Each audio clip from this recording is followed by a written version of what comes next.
Virginie, je suis ici donc pour faire un reportage et une interview. Parlez-nous de cette association qu'est l'UDV. Donc l'UDV, c'est l'Union diaconale du Var, donc une association qui a été créée il y a une quarantaine d'années. On a fêté les 40 ans donc, à Pignan en mois de juin. Donc on a réuni 200 personnes de tout le Var pour cet événement. Et donc la raison d'être de l'UDV, c'est le service des plus démunis dans le respect de leur dignité. Donc c'est un acteur majeur du département c'est une union d'économie sociale et solidaire qui permet donc à 18 associations de lutter contre l'exclusion, donc pour l'inclusion sociale. Concernant l'appellation diaconale, est-ce que vous avez un lien constant avec l'Église ici à Pignan qui suit les activités de votre association, ou bien êtes-vous indépendant tout en ayant une certaine relation? Peut-être pouvez-vous nous dire deux mots aussi concernant la laïcité au niveau de votre association? Tout à fait. Donc l'appellation diaconale, c'est l'action sociale de l'Église.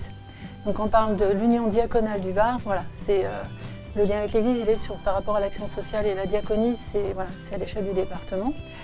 Maintenant, le local, donc l'UDV, c'est une association loi 1901, donc justement on est très attentif à la laïcité, à l'accueil de tous dans toutes ces différences. Il y a diverses activités donc, dans cette association qui sont proposées. Et donc quelles sont vos activités dans ce local ou autour du local? Tout à fait. Vous avez raison, déjà il y a le local, mais il y a ce qu'on fait aussi hors les murs. Comme je disais, avec les associations partenaires, on a déjà là, ce midi, il y a un repas partagé de prévu ici. Ça nous est déjà arrivé de faire des choses à la Villa Lucie, ou quand on fait un nettoyage pour ramasser les déchets, ça va être en extérieur.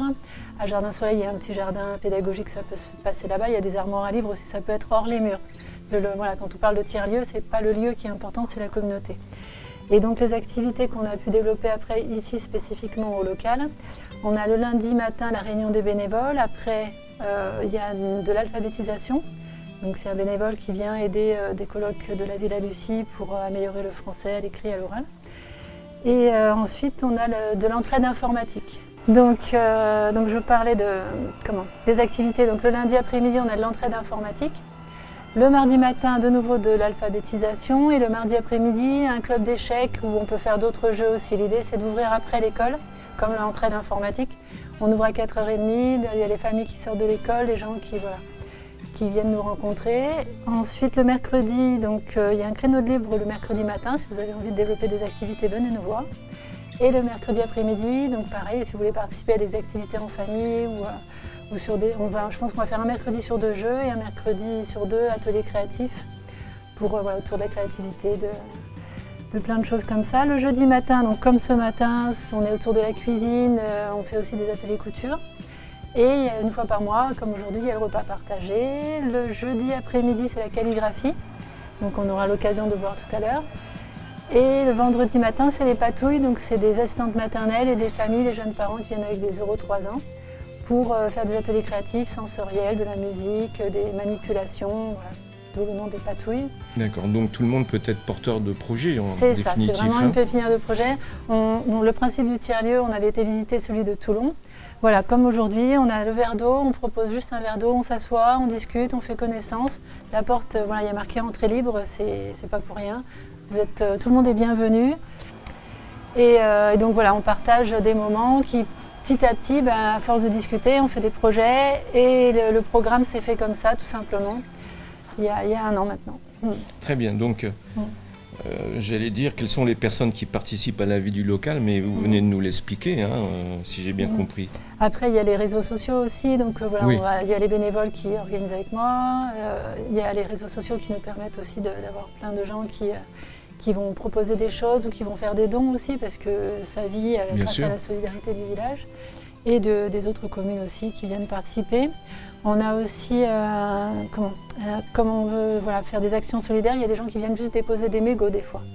On fait une collecte de mégots qui vont être pris par Recyclop, qui va les incinérer dans les Bouches-du-Rhône avec la pyrolyse, qui permet de produire de l'électricité et d'avoir aucun rejet toxique.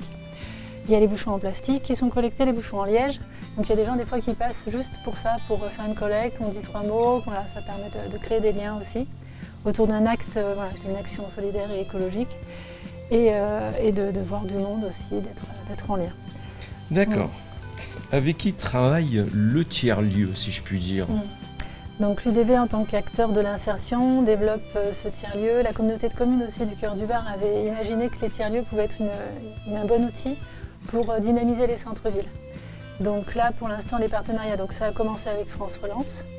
Ensuite, là, cette année, on a eu le financement de la mairie de Pignan et de la MSA, la Mutuelle Sociale Agricole, qui a un dispositif de grandir en milieu rural, qui nous permet de développer des actions autour de la parentalité, de la famille, pour accompagner et que toutes ces activités soient gratuites.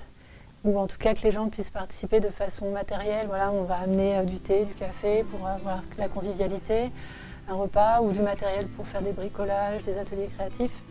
Donc, est-ce que cette association s'adresse uniquement aux ressortissants du village de Pignan, ici dans le Var, ou bien des personnes peuvent venir aussi d'autres communes environnantes comme Carnoul ou Gonfaron? Tout à fait. Là, on a un projet qui est en train de se développer sur Carnoul, justement les patouilles pour le jeudi matin. On a demandé, donc la mairie de Carnoul nous a proposé une salle le jeudi matin pour développer les patouilles. C'est le principe du milieu rural, c'est-à-dire que même d'un quartier à l'autre ici, il y a des gens au niveau du déplacement, c'est compliqué. Donc de pouvoir aller là où les gens sont, c'est très important. C'est pour ça que la localisation dans le centre-ville est importante. Et donc on s'appelle le local du Cœur du Var, c'est pas pour rien. L'idée, les Solidarités Cœur du Var, c'est pareil, ils sont sur Besse, ils sont sur, ils aident d'autres villages autour. Donc on n'est pas centré que sur Pignan, bien sûr. D'accord, donc ce reportage a pour but de vous faire connaître, bien entendu. Et vous pensez la faire connaître sur un réseau social en particulier ou plusieurs réseaux? On a principalement la page Facebook du local, il y a un groupe aussi, le groupe Facebook. Oui. Après, l'UDV a un site internet avec Iota pour l'actualité.